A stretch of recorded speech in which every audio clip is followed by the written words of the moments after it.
Hello friends, welcome to the new episode of my channel. আমার সঙ্গে আজকে রয়েছে দেবাশিস দা। তো দাদাকে অনেকদিন পর দেখা হলো দাদার সঙ্গে। দাদার বাড়িতে এসেছি ইন্টারভিউ দিতে। দাদা কেমন আছো? খুব ভালো আছি, চলে যাচ্ছে। কাজের মধ্যে আছি, এই যে। আচ্ছা, তুমি আমাকে প্রথমে বলো যে তোমার খাকি রিলিজ করলো, খাকি দা বেঙ্গল চ্যাপ্টার, যেখানে আমাদের বাংলা থেকে যারা কাজ করেছে তাদের রোল খুবই অল্প অল্প ছিল, সেরকম তোমারও একটা রোল ছিল অল্প রোল। সেই অল্প রোলটা এটা নেটফ্লিক্সের কাজের জন্য বিশাল বড় হয়ে যায় অনেক সময়। তো সেটা তোমার কেমন লেগেছে যে তোমার কাজের পাশে একটা নেটফ্লিক্স ট্যাগ পড়ে গেছে? দেখো, প্রথমেই আমি একটা কথা বলতে চাই যে আমার বিশ্বাস এটা, এবং একজন খুব বড় শিল্পী বলে গেছেন আমাদের ভারতবর্ষের অন্যতম সেরা অভিনেতা উৎপল দত্ত। উনি বলতেন যে রোলের কোনো ক্যারেক্টারের কোনো ছোট বড় ক্যারেক্টার হয় না, বা রোল কখনো বড় ছোট হয় না, ছোট বড় অভিনেতা হয়। It's not the role, it's the actor who is bad or worse or big or small. So সেক্ষেত্রে অবশ্যই আমি মনে করি যে আমার চরিত্রটা যদি সেরকম গুরুত্ব না থাকতো তাহলে সেই চরিত্রটা থাকতো না, বা স্ক্রিপ্ট রাইটার, যিনি স্ক্রিপ্ট রাইটার সম্রাট চক্রবর্তী, দেবাত্মা মণ্ডল আর নীরাজ পান্ডে যারা লিখেছেন থাকি, তারা আমার চরিত্রটা লিখতো না। So it's equally important like the other characters. এবং হ্যাঁ, অবশ্যই যে কোনো অভিনেতারই ইচ্ছা থাকে, স্বপ্ন থাকে যে বড় প্ল্যাটফর্মে কাজ করবে, বাংলার গণ্ডি পেরিয়ে আন্তর্জাতিক লেভেলে কাজ করবে, আন্তর্জাতিক পর্যায়ে কাজ করবে, ন্যাশনাল লেভেল, ইন্টারন্যাশনাল লেভেল ছবি। তো সেটার ক্ষেত্রে তো অবশ্যই এটা একটা বিরাট বড় প্রাপ্তি আমার কাছে, বিং অ্যান অ্যাক্টর। এটা একটা অ্যাচিভমেন্টের সমান যে নেটফ্লিক্সের মতন একটা প্ল্যাটফর্ম, যেটা শুধুমাত্র মানে কি বলবো, রিজনাল ন্যাশনালকে ক্রস করে ইন্টারন্যাশনাল। এই মুহূর্তে আমি যখন ইন্টারভিউ দিচ্ছি সেই মুহূর্তে হয়তো অস্ট্রেলিয়া, সুইজারল্যান্ড বা ব্যাংকক, ব্রাজিলে বসে একজন খাঁটি দেখছেন অন্য ল্যাঙ্গুয়েজে, তার প্রেফারেবল ল্যাঙ্গুয়েজে। তামিলে দেখেছেন, হিন্দি আর বাংলা, তো আমরা ইংলিশ তো দেখেইছি, তার ছাড়াও আরও 2-3টে ল্যাঙ্গুয়েজে খাঁটিটা হয়েছে। So it's a big thing for me, anyone, for any artist আর কি। আচ্ছা, আর এবার তুমি খাকি নিয়ে যদি বলি যে তুমি এই যে জিদ্দার একটা কামব্যাক আমরা দেখতে পাচ্ছি, যে যেটা জিদ্দা আমাদের বাংলা ছবির জন্য যেরকম একটা বড় নাম, সে রিসেন্ট টাইমে তার ছবি খুব একটা যেটা বক্স অফিসে ওয়ার্ক করছিল না। লাস্ট ছবিটা তাও করেছে বুমেরাং, তার আগেরটা করেনি মানুষ। তো সেটা দিয়ে জিদ্দার একটা হিউজ কামব্যাক, এবং জিদ্দার যে প্রথম মানে হিন্দি ডাবিং, তো মানে সেটা তোমার কেমন লাগছে? মানে জিদ্দার সাথে এক্সপিরিয়েন্স বা জিদ্দার সাথে কাজ করার সৌভাগ্যটা কেমন? আমি সবসময় এটা বলে এসেছি যে Jeet sir is a very versatile actor. আমার মনে হয় বোধহয় যে সেটা অনেক দিন আগে আমরা প্রমাণ পেয়েছি কৃষ্ণকান্তের উইল বলে একটি ছবিতে, ক্রান্তি বলে একটি ছবিতে, এবং তার কিছুটা ছাপ ফেলে গেছে অসুর আর বাচ্চা শ্বশুর বলে ছবিটি। ভাগ্যক্রমে ওটা আমার প্রথম ছবি, এবং মানে যে ছবিটা দিয়ে পরিচিতি পেয়েছি আমি, সেটাই হচ্ছে বাচ্চা শ্বশুর। তার আগে যদিও বা এবং বিসর্জন বলে একটি ছবি করেছিলাম, সেটা খুব একটা প্রচারে আসেনি মানুষের, তার কারণ সেই সময়ে দাঁড়িয়ে সোশ্যাল মিডিয়া অতটা স্ট্রং ছিল না, বা এত বেশি চলছে না, এত বেশি রিভিউয়ার ছিল, তোমরা তখন অত রিভিউ করতে না। হ্যাঁ, তো সেই জন্য সেই ছবিটা অনেকটাই পিছিয়ে পড়েছে। কিন্তু যে ছবিটা আমার প্রথম ছবি বাচ্চা শ্বশুর, সেটা জিদ্দার সঙ্গে, এবং সেদিন থেকেই আমি জানতাম বা আমি বিশ্বাস করতাম যে জিদ্দার মধ্যে কোথাও গিয়ে একটা অসম্ভব ভালো অভিনেতা লুকিয়ে আছে। এবং অনেকে হয়তো এটা আফটার খাকি অনেকেই অনেক কিছু বলবে, কিন্তু এটা আমি জানতাম যে জিদ্দার অভিনয়ের খিদেটা কতটা, এবং he always waits for a great and a brilliant script. আমি মনে করি একজন অভিনেতা যে অভিনয় করবে, তার যে পারফরমেন্সটা দেখাবে, আমরা তো সবাই তো পারফর্মিং আর্টের মানুষ। তো আমাদের কাছে যতক্ষণ না সেই স্ক্রিপ্টটা আসছে, যতক্ষণ না সেই গল্পটা আসছে, ততক্ষণ আমরা পারফর্ম করবো কি করে? পারফর্ম তো করতে পারবো না। তো সুতরাং I think he was eagerly waiting for a script like Khakee, and Neeraj Pandey, who is very close to him, he had offered him the script. Devat Mada and Tushar Kanti Resar, they both directed the thing, and now the output is here. You all can see that how brilliant the output is. আচ্ছা, এবার তুমি আমাকে বলো যে তোমার এই গত বছরের আগের বার একটা ছবি দেখেছিলাম, যে ছবিটার নাম পারিয়া ছিল, যেটা বক্স অফিসে হয়তো খুব বেশি বিজনেস করতে না পারলে যারা দেখেছে খুব ভালো লেগেছে তাদের, এবং আমরা দেখেছি নন্দনে পুরো টানা টানা হাউসফুল দিয়েছে। তো এবার এই যে পারিয়া, সেটা তো একটা অন্যরকম গল্প, সেটা আমাদের বাংলায় এরকম গল্প আগে কখনো হয়নি, যে কুকুরদেরকে নিয়ে বা প্রাণীদের নিয়ে ছবি, সেটা প্রাণীদের নিয়ে ছবি হয়েছে, কিন্তু এরকম ধরনের ভায়োলেন্সওয়ালা ছবি হয়নি। তো এটা যখন তুমি তোমাকে যখন প্রথম স্ক্রিপ্টটা শোনায় তখন তোমার কি কোনো একটা জায়গায় গিয়ে মনে হচ্ছিল যে এটা আমি পারবো, এই ক্যারেক্টারটা আমার জন্য ডিফিকাল্ট, এবং লাস্টে যেখানে শেষ হয়েছে পার্ট 2 তে তুমিও মানে তোমারও একটা মানে জায়গা থাকবে যেটা বোঝা যাচ্ছে, তো সেটা বলো। আমি প্রথমেই বলে রাখি যে আমি প্রথমেই তোমাকে একটু তোমার সাথে একমত হতে পারছি না যে পারিয়া বক্স অফিসে খুব একটা সাফল্য করেনি, আমি জানি না, তবে আমাদের পরিচালক তথাগত মুখার্জি খুব একটা মানে সেই অ্যাডভার্টাইজিং প্রথায় বিশ্বাসী নন, তার কারণ সেই জন্য হয়তো তোমরা এক্সট্রিম মানে এক্স্যাক্ট বক্স অফিস ফিগারটা, তাও আমাদের যিনি ডিস্ট্রিবিউটার ছিলেন শতদীপ সাহা, অবভিয়াসলি পারিয়া হয়তো অপরাজিতর মতো, মানে আমি তো একটা ছবি করেছি এটার নাম অপরাজিত, তো সেখান থেকে লোকে আমার দেবাশিস রায় কম, সুব্রত মিত্র বললে বেশি চেনে, তো সেটার তুলনায় পারিয়া হয়তো কিছুটা কম কামেছে, কিন্তু পারিয়া বক্স অফিস হিট করেনি বা পারিয়া মানে সুপারহিট হয়নি, এইটার সাথে আমি একেবারেই একমত হতে পারছি না। তার কারণ আমার নিজের চোখে দেখা জিনিস এবং নিজের কালেকশন, মানে যখন কালেকশনের রিপোর্ট আছে সেই সময় আমি নিজের সামনে দাঁড়িয়ে এবং শতদীপ দ্বারা নিজে কালেকশন দিয়েছিল, এবং টাচুট বলছি আমাদের শুধুমাত্র সরস্বতী পুজোর দিন কালেকশন ছিল, শুধুমাত্র সরস্বতী পুজোর দিন মানে একদিন, কিন্তু এটা আমি talking about only one day collection, সেদিনকে ছবিটা 22 থেকে 25 লাখ টাকা কামায় শুধুমাত্র একদিনে, এ সার্টিফিকেট থাকা সত্ত্বেও। হ্যাঁ, এ সার্টিফিকেট থাকা সত্ত্বেও।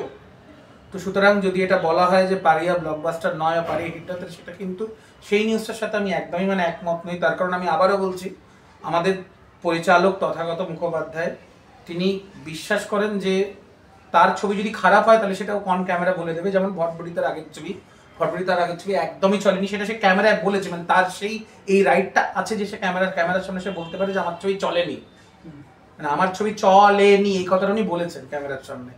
তো সুতরাং ভাবে পারিয়া যে চলেছে, সুতরাং আমরা সমস্ত হলে ক্যামেরা পাঠিয়েছি স্টারের মতো জায়গায়, যেখানে আমার বাড়িতে স্টার এক্স্যাক্টলি, দেখো তুমিই বলছো, তো লাইক এটা একটা বিষয়।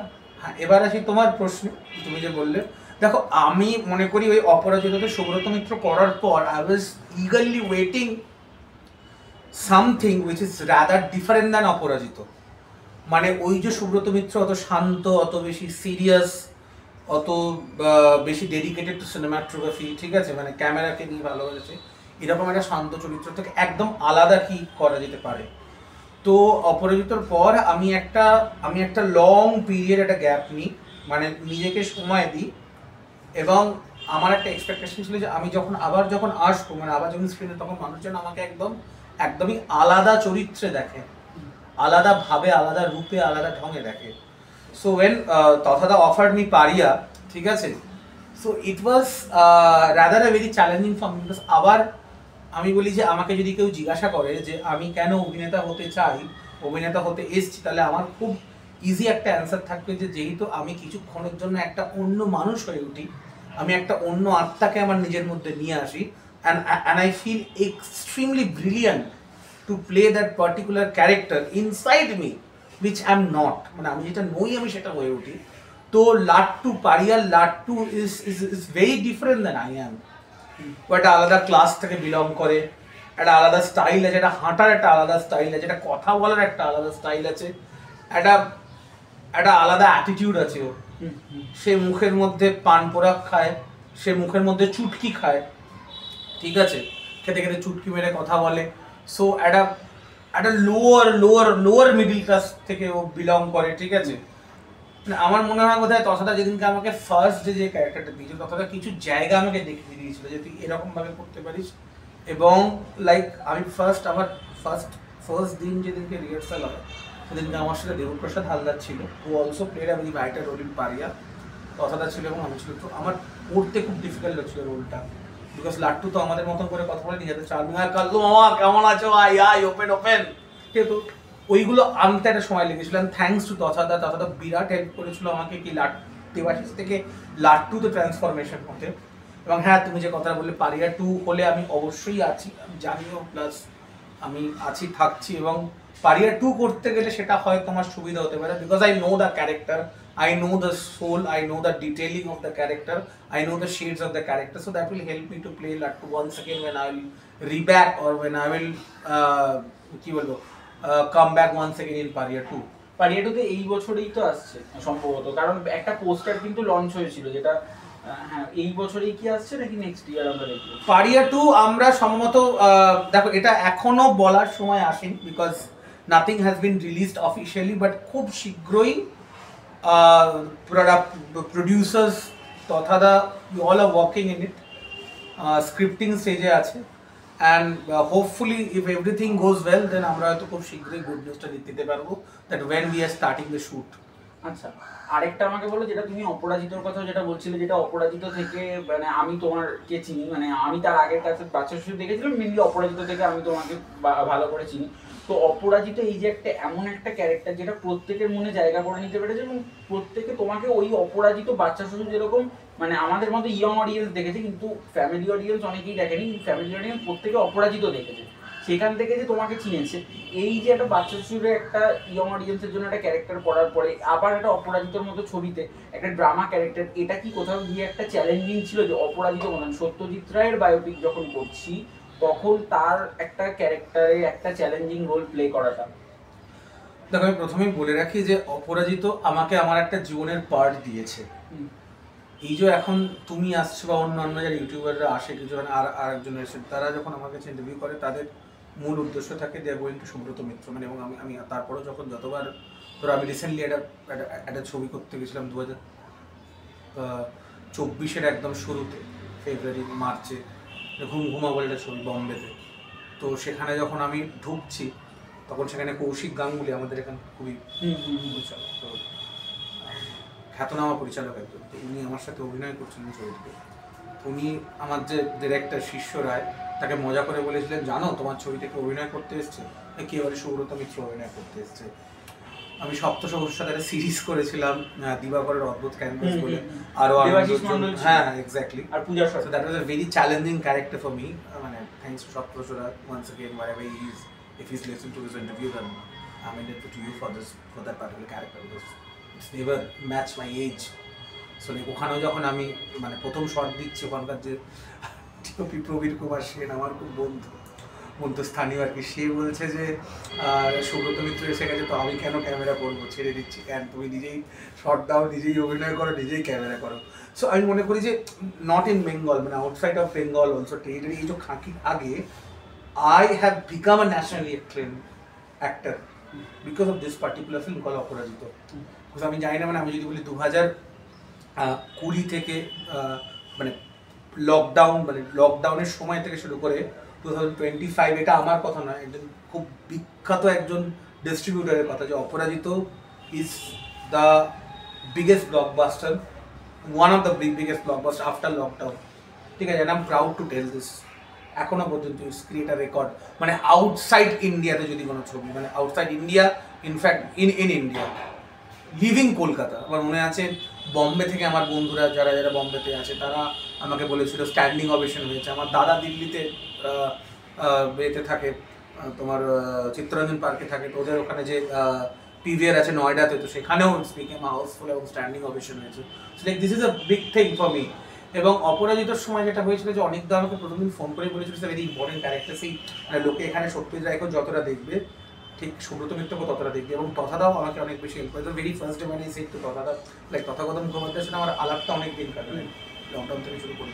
তো উনি আমাকে একটা কথা বলেছিল যে সত্যজিৎ রায় যতটা মাইলেজ পাবে এখানে সুব্রত মিত্র ততটা, because Satyajit Ray Subrata Mitra is just like a moon and sun in earth, living in the earth and sky, মানে একই আকাশে যেন চাঁদ আর সূর্য দুটো, মানে চাঁদ যতটা ইকুয়ালি ইম্পর্টেন্ট রাত্রিবেলা, সূর্যটাও is very important. So this what তথাদা সেড মি, অ্যান্ড বলেছিল যে এই চরিত্রটা is very important for you. So like সেটা ভেবে আমি যখন ফ্লোরে যাই এবং আমি পড়াশোনাও করি সুব্রত মিত্র নিয়ে, আমি ক্লাস করি সৌমেন্দু ভট্টাচার্যের কাছে। তো এটার সাথে ইনক্লুড ছিল, মানে অপরাজিতের সাথে কি ইনক্লুড ছিল পড়াশোনাটা, নাকি ওটা না? এটা আমি নিজে থেকে করি, এন্ড অনিকদা also help me a bit, but main আমাকে সুব্রত মিত্র নিয়ে যে ভদ্রলোক আমাকে সব থেকে বেশি ক্লাস করেন, মানে ক্লাস দেন আর কি ইয়েতে গুগল মিট বা ভিডিও বলে, সেটা হচ্ছে Soumendu Bhattacharya, with the teacher of SRFTI, যদি আমি ভুল না বলি, না sorry, Rupkala Kendra, he is a teacher of Rupkala Kendra, he is a student from SRFTI and he was very close to Subrata Mitra. মানে সুব্রত মিত্র একজন মানে কি বলবো, মানে সেই আমরা দ্রোণাচার্য দ্রোণাচার্যের সম্পর্ক এরকম আর কি।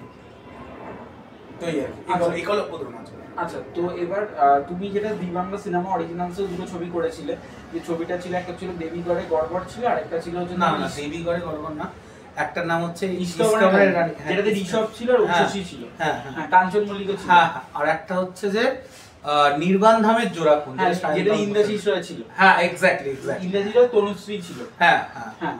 তো এই দুটো ছবি তুমি যেটা করেছিলে, এই দুটো ছবির যে জনার সেটা সম্পূর্ণ আলাদা ছিল, কারণ নির্বাণ নামে জোড়াখুন ছিল হচ্ছে একটা খুনকে কেন্দ্র করে, আর ওই মানে ওই আরেকটা যে ছবি ইস্কাবনের রানী ওটা হচ্ছে ওই কাঞ্চন মল্লিক একটা কালো মানে ওই সব লোককে ভুরকি দিত সেটা নিয়ে করেছিল।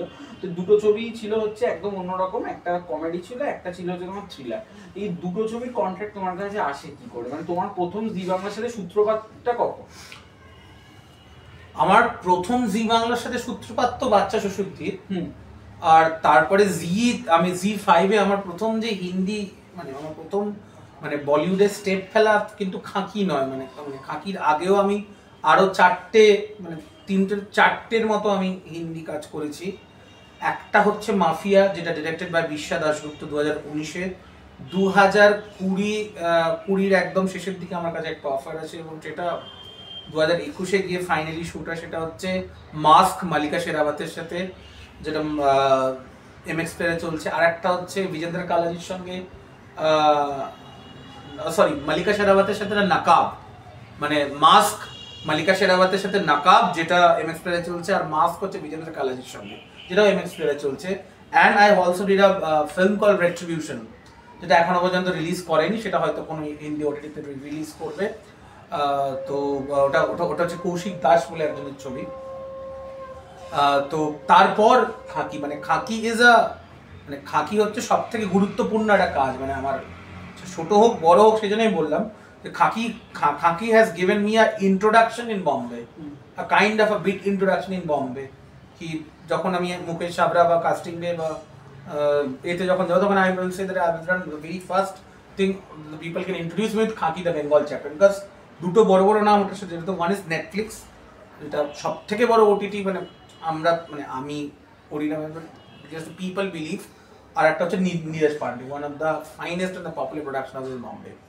সো সেটা। আচ্ছা, আর দুটো ছবি, হ্যাঁ, দুটো ছবি কিভাবে পেলাম, তো জিয়ের সাথে তুমি যেটা বললে, তো সেটা বললাম যে ফার্স্ট এটা। তো তারপরে ব্যাপারটা হচ্ছে আমি লকডাউনে বেশ কিছু ভিডিওস করেছিলাম আর কি, যেমন such alpha it's a chapter in a great dictator, তারপরে তোমার মার্লন ব্র্যান্ডোর অ্যাপোকালিপস নাও এর একটা স্পিচ, ঠিক আছে, তারপরে নিজে থেকে লিখে কিছু মূলক। তো এইগুলো অনেক মানুষ দেখেন আমাদের ইন্ডাস্ট্রি। এটা প্রথম চোখে পড়ে হচ্ছে অনিক দত্ত এবং তথাগত মুখোপাধ্যায় এবং দেবলীনা দত্ত। তো দেবলীনা দত্ত এগুলো শেয়ার করে, দেবলীনা দত্ত, তথাগত মুখার্জি, এনারা এগুলো শেয়ার করেন, শেয়ার করে আমার ব্যাপারে তারা লেখেন ফেসবুকে, লিটারেলি লেখেন, ঠিক আছে, অনিকদাও লেখেন, অনিকদা এগুলোকে শেয়ার করেন। তার থ্রুতে রূপাঞ্জনা মিত্র দেখেন, তার থ্রুতে আমাদের মনামি ঘোষ দেখেন, তার থ্রুতে রাহুল অরুণোদয় ব্যানার্জি দেখেন, এবং বিরাট একটা পপুলারিটি গেইন করি আমি সোশ্যাল মিডিয়াতে। মানে আমি কিন্তু বেসিক্যালি এই যে ছোট ছোট চরিত্রগুলো যেগুলো আমি করেছি এখনো পর্যন্ত, আমাদের বাচ্চা শ্বশুর, দ্বিতীয় পুরুষ, সুইজারল্যান্ড বা ব্রহ্মবাজানে গোপন কম্পটি বা অমৃতস্থান, এই সবগুলোতে ছাপিয়ে গিয়ে আমি যখন এই চেষ্টা করেছিলাম যে নিজেকে আরও বড় জায়গায় নিয়ে যাব, বা এমন একটা জায়গায় নিয়েও যেখানে আমিও একটা গুরুত্বপূর্ণ চরিত্র হয়ে উঠি, তো সেই সময় আমার মাথার মধ্যে একটা জিনিস ঘোরপাক করছিল যে কী বিষয়। তো লকডাউন যখন হলো তখন আমি বুঝতে পেরেছিলাম যে this is the best time, যেখানে আমি খুব তাড়াতাড়ি মানুষের কাছে পৌঁছতে পারবো। তারপর মানুষ এখন আর ব্যস্ত নেই, মানুষ রাস্তায় গিয়ে অফিসে কিছু কাজ করছে না, এই কাজ করে সবাই বাড়িতে বসে either they are doing laptop আর either they are doing Facebook, WhatsApp, Twitter, they are making reels. This is the best time, যেটা আমি নিজেকে আরও বেশি করে তৈরি করতে পারি, ব্রাশ আপ করতে পারি, এবং নিজে নিজে ভিডিও তৈরি করতে পারি। তো ভিডিওগুলো যখন ভাইরাল হতে লাগলো, the people started knowing me, তো that time Sanjeev Banerjee gave me the offer, was writer of Nirban Jorakhun, এবং সায়ন্তনদা ওই ভিডিওটা দেখে। এবং সব থেকে বড় কথা, আমার এই গ্রেট ডিক্টেটরের ভিডিওটা, সেটা জিদ্দা শেয়ার করেছিল নিজের টুইটারে শেয়ার করে। জিদ্দা লিখেছিলেন যে the very first day I saw you in বাচ্চা শিশুর, I find the talent inside you, all my best wishes to your future, Debashish, best of luck. তো এটা আমাকে বিরাট পপুলারিটি গেইন করে, তথাদা যখন শেয়ার করে। তো এইভাবেই মানে প্রথম আমার নির্বাণ নামে জোড়াখুন এবং অভিমন্যুদা পরবর্তীকালে ভিডিওগুলো দেখে তারপর আমাকে কাঞ্চন মল্লিকের সাথে কাজ করে ইস্কাবনের রানীতে। না, আমি বলছি ওই ফেজটা যাওয়ার পর আমার জীবনে ছোট ছোট মানে বাংলায় যে ছোট ছোট চরিত্রভাবে এর আগে করেছি অ্যাক্সিডেন্টের জন্য বা যেগুলোকে সোকল বলে ক্যামিও, সেই জিনিসটা চলে যায় অ্যান্ড মানুষ started offering me good roles or important roles or major roles, এরকম এই ব্যাপারটা হয়ে যায়। তারপরে অপরাজিত হ্যাপেন and then পারিয়া, then রাজ, then রাপ্পা রয়।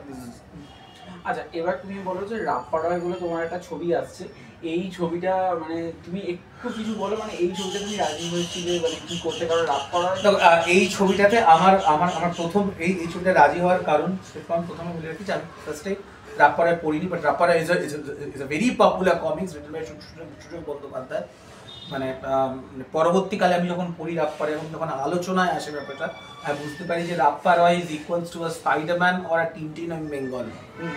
প্রচুর বাচ্চারা, ইনফ্যাক্ট আমাকে চন্দন সেন, মানে বিখ্যাত অভিনেতা আমাদের এখানে, নাট্যকার, হ্যাঁ পরিচালক, নাট্য পরিচালক, নাট্যকার চন্দন সেনের কাছে আমরা যখন ওয়ার্কশপ করছিলাম, চন্দনবাবু বলেছিলেন যে রাপ্পা রয়ের জন্য কতটা, মানে রাপ্পা রয় কমিক্সটা কতটা ইম্পর্টেন্ট, কতটা ভালোবাসার একটা কমিক্স সেই সমস্ত ছেলেপুলেদের কাছে যারা যারা কমিক্স পড়তে ভালোবাসে। তো সুতরাং it's a very important film. এবং আমি এটাতে রাজি বিকজ হাসানদা, মানে ফিরদাউসুল হাসান, এটা প্রোফেসর ফিরদাউসুল হাসানের করার কথা ছিল। So Hasanda called me, rang me up from Hasanda. I got a call from Hasanda's office, and Hasanda told me to play the character of Tony, which is equally very important a character than side by side to Rappa. So like, so হ্যাঁ, মানে হাসানদার সাথে আমার যখন কথোপকথন হয় তারপরে like কথাটা বলে হাসানদার মানে এগ্রি করি করতে, স্ক্রিপ্টটা পড়ি, স্ক্রিপ্টটা বেশ মজাদার লাগে। তো দ্যাটস ইট। প্রডিউসার্স যারা আছে, যিনি মেকার তিনি প্রডিউসার, এবার তিনি নতুন, এবার তিনি কি করবেন আমি সেটা জানি না। Hopefully is doing it's best work. দেখা যাক, ছবিটা 15th of August রিলিজ করার কথা আছে, তো I am hoping for the best, দেখা যাক কী হয়। আচ্ছা, আর এবার বলো তুমি রাস, তোমার যে আরেকটা ছবি রয়েছে যেটা একটা পারিবারিক ছবি, যেটা তথাগত মুখোপাধ্যায়ের পরিচালনায় তুমি আবার একটা ছবি করছো, তার সঙ্গে সেকেন্ড ছবি করছো, তো আমার কাছে খুবই গুরুত্বপূর্ণ ছবি রাস। আচ্ছা, রাসটা তোমার কাছে কেন গুরুত্বপূর্ণ এবং তোমার ক্যারেক্টারটা যদি একটু ছোট করে বলো। প্রথমত হচ্ছে for the first time being I in the poster, যে কোনো অভিনেতার, মানে যে কোনো অভিনেতার একটা ইচ্ছা থাকে যে সে পোস্টারে দেখবে নিজেকে। তুমি নিশ্চয়ই রাসের পোস্টার দেখেছো, তো you have seen me also in the poster. তো এটার জন্য কখনো গুরুত্বপূর্ণ হবে সেটা না, বাট হ্যাঁ, the character is very energetic, the character very very important and খুব খুব ফানি একটা ক্যারেক্টার। একদম পারিয়ার থেকে আলাদা, ছেলেটার মধ্যে খুব বেশি এনার্জেটিক, শেষে গিয়ে আবার একটু সিরিয়াস হয় বা যাই হোক, মানে ছেলেটা ওদের পরিবারের কেউ না, কিন্তু পরিবারের থেকেও বেশি আর কি। So that is Bhombol. Bhombol is a very energetic character. তার শরীর ভঙ্গমি, হি ইজ অ্যান অ্যাক্টর, এবং তার প্রচুর ছাত্রছাত্রী, তাদেরকে সে নাটক শেখায়, সে সোট চালানো শেখায়, সে অভিনয় করানো শেখায়। যদি বা সেগুলো ঠিক স্টাইল না ভুল স্টাইল সেগুলো জানা যাবে সেগুলো ছবিটা দেখে, বাট সে একজন বড় অভিনয় শিক্ষক আর কি। আচ্ছা, এটাই হচ্ছে বিষয়। আচ্ছা, আর একটা জিনিস তুমি বলো যে তুমি এই আমি এবার একটু সিনেমা থেকে অন্য বিষয়ে প্রশ্ন করছি, যেটা হচ্ছে যে এই যে আমরা এখন দেখতে পাচ্ছি এখন বর্তমানে যে আমাদের রিল, মানে সোশ্যাল মিডিয়ায় রিল, ইনস্টাগ্রাম বলি, ফেসবুক বলি, সেখান থেকে অনেকে আছে, সেখান থেকে কাস্ট করে তাদেরকে সিরিয়ালে হিরো করা হচ্ছে বা তাদেরকে সিনেমায় হিরো করা হচ্ছে। তো এটা কি একটা ঠিক পদক্ষেপ বলে তুমি মনে করছো? দেখো, প্রথমেই একটা কথা বলি যে আমি সবসময় দুটো জিনিসে বিশ্বাস করি, ঠিক আছে? যে তুমি যদি সাফল্য হচ্ছে একটা মানুষের লক্ষ্য, কোনো জিনিসে সাফল্য পাবে।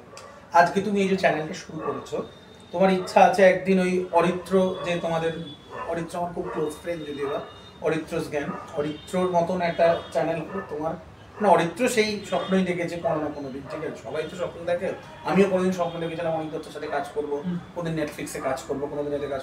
সো লাইক তো তোমারও 1 লাখ সাবস্ক্রাইবার্স হবে, তুমিও বড় একটা ইউটিউবার হয়ে উঠবে বা ফিল্ম রিভিউয়ার হয়ে উঠবে। তো সেটা যেমন তোমার একটা ইচ্ছা থাকে, তো তার পেছনে একটা তোমার পরিশ্রম থাকে। যারা রিল বানায় তাদেরকে আমি একবার বলছি তারা পরিশ্রম করে না, সেটা করতে গেলে পরিশ্রম লাগে, সেগুলো আর্ট লাগে, সেগুলোর মধ্যে কিছু ব্যাপার থাকে যে রিলসে কত যাচ্ছে। কিন্তু একটা কথা মাথায় রাখতে হবে যে মানুষটি 2 দিন বা 2 ঘন্টায় সাফল্য পাওয়া যায়, সেই সাফল্য কিন্তু খুবই সীমিত দিনের জন্য থাকে, সেটা কিন্তু চিরস্থায়ীও হয় না, দীর্ঘস্থায়ীও হয় না। একটা কথা মাথায় রাখতে হবে, সাফল্য কিন্তু কোনোদিনও চিরস্থায়ী হয় না। সাফল্য দীর্ঘস্থায়ী হতে পারে যদি তুমি সেই সাফল্য পাওয়ার আগে যদি অনেক কিছু ত্যাগ করো, অনেক কিছু শেখো, অনেক কিছু নিজের পরিশ্রমের সে সাফল্য পাও, নিজের একাগ্রতার সাথে নিজের খেটে সে সাফল্য পাও, তাহলে সে সাফল্য দীর্ঘস্থায়ী থাকে। চিরস্থায়ী থাকে না। তখন আমি খুব বড় মাপের সেলিব্রিটিকে দেখেছি, খুব বড় মাপের, যার প্রথম ছবি মানে সুপার ডুপার ব্লকবাস্টার হয়ে গিয়ে সে একদম নেক্সট টু স্টার হয়ে গেল, তারপরে তার হাতে আর ছবি, তাকে নিজে সোশ্যাল মিডিয়াতে লিখতো যে সে ভুল করেছে ছবি করে। তো সুতরাং সে যথেষ্ট একজন ভালো অভিনেতা, সে সব কিছুই হ্যাঁ মানে, কিন্তু আমি দেখেছি সাফল্য এই যে জিনিসটা, সেটা কিন্তু দীর্ঘস্থায়ী হতে পারে, চিরস্থায়ী কোনোদিনও হয় না। সাফল্য কোনো চিরস্থায়ী হয় না। এটা আমার কথা না, শাহরুখ খানের কথা। শাহরুখ খানকে একবার अनुपम खेर शो तो अनुपम खेर जिज्ञासा করেছিলেন যে शाहरुख आप बताओ कि आप इतने कामयाब कैसे हासिल किए हो अपनी जिंदगी में, आप भी तो एक इंसान ही हो, आप भी तो एक्टर बनने आए थे, आप मुंबई से नहीं हो, दौड़ दौड़ से आपकी कोई फैमिली के जितने सारे मेंबर्स है, कोई भी फिल्मी कलाकार नहीं है, तो आप कैसे इतना सक्सेसफुल कैसे हो? आप आज से भी 20 साल पहले से भी आपका 4 फिल्में फ्लॉप हो चुकी है, तो फिर भी आप कैसे, why you are called king? सोनी हास्य से একটা उत्तर दिए कि सर मैं एक बात आपको कहना चाहूँगा कि मैं एक बात कहूँगा कि छोटी मुँह बड़ी बात, कि मैं इतना एक बात कह सकता हूँ कि मुझसे ज़्यादा मेहनत इस दुनिया में और कोई नहीं कर सकता सर, क्योंकि मैं कामयाबी, हर कोई इंसान जो कि कामयाबी हासिल करने के लिए दौड़ते हैं, जब वो कामयाब बन जाते हैं, जब वो कामयाबी हासिल कर लेते हैं, तब वो क्या करते हैं, वो उतना ज़्यादा मेहनत नहीं करते हैं जो कि एक इंसान क्या करते थे जब वो कामयाबी उसे नहीं मिली है। सो कामयाब पाने के बाद भी उतना ही मेहनत करनी चाहिए, उतनी ही मेहनत करनी चाहिए जितनी कि आप करते हो उस समय जब आपको कामयाबी हासिल नहीं हुआ। तो সেটা একটা বিষয়, আমি সাকসেস পাওয়ার পরে সাকসেসের রেটটাও সেটা অ্যালবার্ট কামু, তুমি যদি মিথ অফ সিসিফাস পড়ো তাহলে সেখানে অ্যালবার্ট কামু একটা জিনিস লিখেছেন যে একবার যদি আমি সাকসেসের লেভেলে উঠে যাই তাহলে নেক্সট পয়েন্ট অফ ভিউ থেকে আমাকে জিরো থেকে উঠে আবার সেই সাকসেসের লেভেলে যেতে হয়। তো দেখো যারা রিলস বানায় তারা কিন্তু আমরা বারবার করে দেখি, যে এরকম যারা রিলস করে যারা ভাইরাল হয়েছে, ধরো তুমি সেই ওই চা খাবো না কাকু বলো, বা বাদাম বলো, বা তুমি হ্যাঁ রাজুদার পরোটা বলো, বা মানে খুব বাজেভাবে বললে স্যান্ডি সাহাও বলো, ঠিক আছে? তো তারা কিন্তু সীমিত, তারা কেউ কিন্তু মানে তুমি আজকে তুমি বলো না আজকে তুমি চা খাবো না কাকুকে বললে কতজন চিনতে পারবে? তুমি 1 বছর বাদে গিয়ে তুমি রাজুদার পরোটা বলবে, সেটা কতজন চিনতে পারবে? বা ধরো আমি আরো একটা বড় উদাহরণ দিচ্ছি, একটি মেয়ে 2 সেকেন্ডের জন্য এরকম মুখ বেঁকিয়ে হেসেছিল, সেই মেয়েটি ভাইরাল হয়ে গেছিল, ঠিক আছে? তারপরে মানকে মাগে হিতে বলে তিনি একজন বিখ্যাত সিঙ্গার, তাকে নিয়ে আমি কোনো কথা বলবো না, সে না হয়তো যে মেয়েটি রিসেন্টলি হেসে ভাইরাল হয়েছিল, দুটো হেসে, সেই মেয়েটিকে নিয়ে সব জায়গায় সেই মেয়েটিকে নিয়ে কথা হচ্ছে, ঠিক আছে? বা এই গিভলি এফেক্ট যেগুলো হয় আর কি, ঠিক আছে? আমি এই ভাইরাল শব্দটার সাথে আমি মানে খুবই মানে আমার একটা আপত্তিকর বিষয়। Viral is not success. তুমি রিল করে তুমি ভাইরাল হতে পারো, বাট সাকসেস ইজ অন্য জিনিস। সাকসেস ইজ হোয়াট, লাইক ধরো মানে সাকসেস ইজ হোয়াট, সেটা বুঝতে পেরেছিলাম আমি আমার জীবনের একটা ভিত্তি থেকে বোঝাই। সাকসেস ইজ হোয়াট, লাইক অপরাজিত রিলিজ করার 1 বছর বাদে FTII থেকে আমার কাছে একটা ভিডিও কল এসেছিল। সে showed me, they just showed me that তাদের যে ওই ক্যান্টিনটা আছে, FTII যে ক্যান্টিন আছে যেখানে সিনেমাটোগ্রাফাররা বসে আড্ডা মারে, সেই ক্যান্টিনের ওপরে আমার আর জিতুদার যে সেই বিখ্যাত যে লেন্সে ভিউ ফাইন্ডারে এন করে আমার যে ছবিটা আছে, জিতুদা যেখানে ওই ট্রেন সিকোয়েন্সের আগে যে মুভমেন্টটা, সেই ছবিটা তারা স্টিক করে রেখেছে এবং ওপরে অরিজিনাল সত্যজিৎ সুব্রত মিত্রের ছবি। This is called success. অপরিচিত হয়ে গেছে।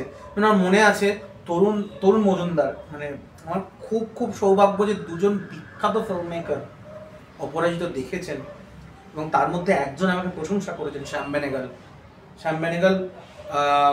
সুব্রত মিত্র দেখে বলেছিলেন, মানে অপরাজিত দেখে বলেছিলেন যে সুব্রত মিত্র চরিত্রটা খুবই পারফেক্ট আছে, এবং সেটার পেছনে কারণ হচ্ছে যে উনি সুব্রত মিত্রের খুবই ক্লোজ ফ্রেন্ড ছিলেন আর কি, very close to Subrata Mitra. আর ছিল তরুণ মজুমদার। এই দুজন মানুষ নেই, but I think they have given enough to Indian cinema. They have contributed so many excellent masterpieces to our Indian film, যার জন্য আমরা মানে কি বলবো, মানে একদম মানে হেডস আপ করে বুক উঁচু করে বলতে পারি যে we are from Indian cinema একদম। তো এই দুটো মানুষ দেখেছিলেন, এই দুটো মানুষ অ্যাপ্রিসিয়েট করেছিলেন, সো দ্যাটস দ্য সাকসেস।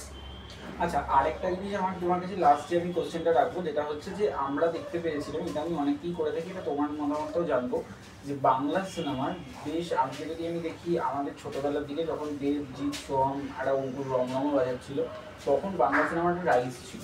কিছুদিন পরে সেটা একটা ফল দেখা দিল, আবার এখন খাদান, বহুরূপী, এই যে এই ছবিগুলোর মাধ্যমে আবার উঠছে। তো এটা এই যে রাইজ ফলটা আমরা কেন দেখলাম, মানে ফলটা হঠাৎ করে কেন হয়ে গেল? মাঝখানে তো কোনো ছবি খুব একটা চলছিল না। হ্যাঁ, আর এখনো বড় হিরো ছাড়া চলে না ছবি। না দেখো আমি আবার বলি আর একটা কথা, যে রিসেন্টলি বেলাইন বলে ছবিটা চলেছে, ঠিক আছে, বেলাইনে তোমার আমি ইন্টারভিউ করেছিলাম, তো বেলাইনে বলেছিল ব্যবসায়িকভাবে ছবিটা সফল নয় কিন্তু। না তাহলে আমি জানি না, কিন্তু আমাদের কাছে অন্য খবর আছে বেলাইন ভাবে ছবিটা সফল, ব্যবসায়িকভাবে ছবিটা কিছুটা হলে সফল। হ্যাঁ, এবার তুমি ব্যবসায়িকভাবে সফল না মানে তুমি যদি খাদানের কোয়ালিটির সাথে তুলনা করো তো সেটা অবশ্যই নয়। যেমন আমি বলছি রিসেন্টলি মানিক বাবুর মেঘ বলে একটা ছবি, ওটা দারুণ ব্যবসাও করেছে, মানে ওখানে স্টার কে ছিল চন্দন সেন।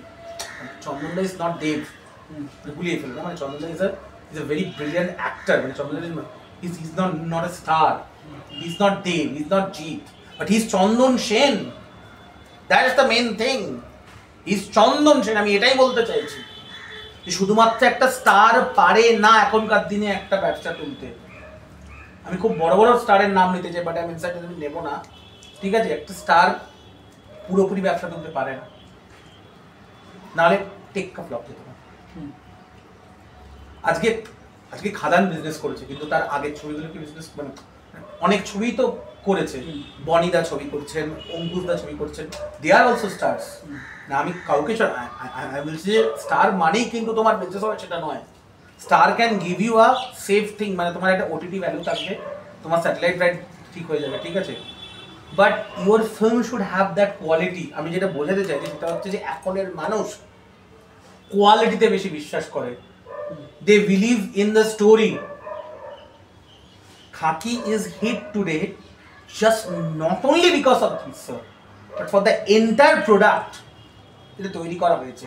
এবং তার মধ্যে সব থেকে বড় যেটা স্টার হয়ে দাঁড়িয়ে সেটা হচ্ছে জিৎ স্যারের ওই অসামান্য পারফরমেন্সটা, যেটা কিনা বাংলার মানুষ কেউ এক্সপেক্টই করতে পারেনি ফার্স্টে, যেটা হতে পারে Jitu Madnani can deliver this much মানে কোয়ালিটি ব্রিলিয়ান্ট পারফরমেন্সেস, এইটা। আর তারপরে এতগুলো অ্যাক্টার্স, মানে Khakee is a only project যেখানে আমি দেখে বলতে পারবো যে none of the actors have perform down or they are energetically low, no performance। তো আমি বলছি, আমি আরো বলছি মানে আমি পারিয়ার কথা Bikram Chatterjee is a very known face, popular face, postal stars ওগুলো, বাট আমি বলছি আরো অনেকগুলো ছবি, দোস্তজি দোস্ত স্টার কেউ না, ছবিটা চলেছে, ছবিটা রমরমিয়ে চলেছে, মানিক বাবুর মেয়ে লাইন দিয়ে হাউসফুল হয়েছে, মন পতঙ্গ, হ্যাঁ মন পতঙ্গ সেরকম খুব একটা চলেনি, মন পতঙ্গ সেরকম চলে, but Mon Patanga is a critically hit film, মানে মানুষজন নাম শুনেছে মন পতঙ্গের, যেহেতু ছবিটা অ্যাওয়ার্ড পেয়েছে। লাকি মানে যে মেয়েটি বৈশাখী ইজ মাই ব্যাচমেট ইন বিশ্বাস পাঠশালা, তো ও অ্যাওয়ার্ড পেয়েছে বলে সেই জন্য। কিন্তু আমি বলছি মানিক বাবুর যে ছবিটা সত্যি বিজনেস করেছে, নন্দনে 130 days চলেছে, আরো বেশি দিন, মানে আমার মনে আছে আমি যেদিনকে বিএফজেতে গেছিলাম এবং যেদিনকে চন্দনদার নাম অ্যানাউন্স করা হয়, আমি সেদিনকে দাঁড়িয়ে বলেছিলাম চন্দনদার সব অ্যাওয়ার্ড পাবে, সব নিয়ে নেবে award, and I am so happy that Chandan Sen grab the award, he deserve ইট। এইটাই এই চেঞ্জেসটা দরকার, আজ থেকে 10 বছর আগে একটা খুব বড় প্রশ্ন এসেছে, আজ থেকে 10 বছর, তুমি স্টারের কথা বললে, বহুরূপীতে কে স্টার তুমি বলো? না স্টার মিন্স কেন, star means handsome young hunk physique, হ্যাঁ মানে আবিচারি তো স্টার, কিন্তু বহুরূপী টানলো কিছু, শিবপ্রসাদ মুখোপাধ্যায়, এক্স্যাক্টলি রাইট, শিবপ্রসাদ মুখোপাধ্যায়। তাহলে আমি বলতে চাইছি যে আজ থেকে 10-12 বছর আগে 2010, 11, 12, 13, 14-তে কেউ কি ভেবেছিল যে শিবপ্রসাদ মুখোপাধ্যায়কে নিজেও ভেবেছিল শিবপ্রসাদ মুখোপাধ্যায়কে নিয়ে একটা পুরো ফুল লেন্থ এক্স্যাক্টলি তাই হামি টু বিকাম আ ডিজাস্টার। কিন্তু এই যে OTT raised up, so many people আর এখন বম্বেতে Dibyendu da is playing a hero, Dibyendu da is playing a hero, Pankaj ji is playing hero, Nawaz has become hero lot before back, ঠিক আছে? So the hero concept is changing, the star, আমি বলছি আর 5-6 বছরের মধ্যে star কনসেপ্টটা বদলে যাবে, ঠিক আছে? এটা বদলে যাবে, বিকজ এটা হওয়া উচিত। And that's why we all are fighting. That's why we all always wanted to be an actor. আগে লোকে মানে এখনো পর্যন্ত মানে 70% 60% লোক বম্বেতে হিরো হতে, but there are many people like me যারা অ্যাক্টর হতে যায়। They want to be like Pankaj Tripathi, they want to be like Sanjay Mishra. Sanjay Mishra কে এখন লিড করে প্রায় নেটফ্লিক্সের বড় বড় সিরিজ হচ্ছে। এই রিসেন্টলি আমার একটা মানে I had a big conversation with director, তো সেই ছবিটা যদি হয় সেটা ওয়ার্ক করবে, এটা বম্বের একটা বড় হাউস সেটাকে প্রডিউস করবে, খুব বড় হাউস, খুব বড় অভিনেতার হাউস একটা, নামটা বলছি না এখন, তো লাইক বাট সেখানে Sanjay Mishra is the lead. তো দাদা আমি তোমাকে রিকোয়েস্ট করবো যাওয়ার আগে যদি দর্শকদের উদ্দেশ্যে কিছু বলো। দর্শকদের উদ্দেশ্যে একটাই কথা বলবো, খুব ভালো থাকবেন, খুব ভালো রাখবেন, আনন্দে থাকবেন এবং একই সাথে প্রচুর প্রচুর প্রচুর বাংলা ছবি দেখবেন। আর যারা দেখতে চান তাদেরকে নিয়ে গিয়ে বাংলা ছবি দেখুন, তারপর বাংলা ছবির ভালো দিন আসছে এইটুকু বিশ্বাস করি, তারপর আপনাদের জন্যই ছবি বানানো। আমি দর্শকদের জন্য একটাই কথা বলছিলাম যে আপনারা খুব ভালো থাকুন, আনন্দে থাকুন, খাওয়া দাওয়া করুন এবং তার সাথে সবশেষে বাংলা ছবি দেখুন। বাংলা ছবির পাশে দাঁড়াতে বলবো না, তখন this a very illogical word. Bangla ছবির পাশে এমনিতেই বাঙালি দাঁড়াবে, যদি তামিল তেলুগুরা যদি তামিল ফিল্মস বা হিন্দি ফিল্ম ইন্ডাস্ট্রি, হিন্দি মানুষেরা যদি হিন্দি ভাষায় যদি দাঁড়াতে পারেন, তাহলে বাংলা ছবি এমনি চলবে। বাঙালিরা দেখবেন, বাঙালিরা হলে ভিড় করছেন রীতিমতো ছবি দেখার জন্য, এবং শেষ কটা বাংলা ছবি যেগুলো রিলিজ করছে সেগুলো একটা ভালো জায়গায় আছে, ভালো বিজনেস করতে পারো, আরও বাংলা ছবি উন্নত করো, সেটাই বলবো। এবং আর একটা কথা, সিস্টেম্যাটিক সৌম্য এই চ্যানেলটা প্লিজ সাবস্ক্রাইব করুন বেল বাটন টাইপ করে, এবং এই ভিডিওটা যদি ভালো লাগে তাহলে প্লিজ শেয়ার করুন, লাইকস করুন এবং কমেন্টস করুন কেমন লাগলো। Thank you so much. Thank you.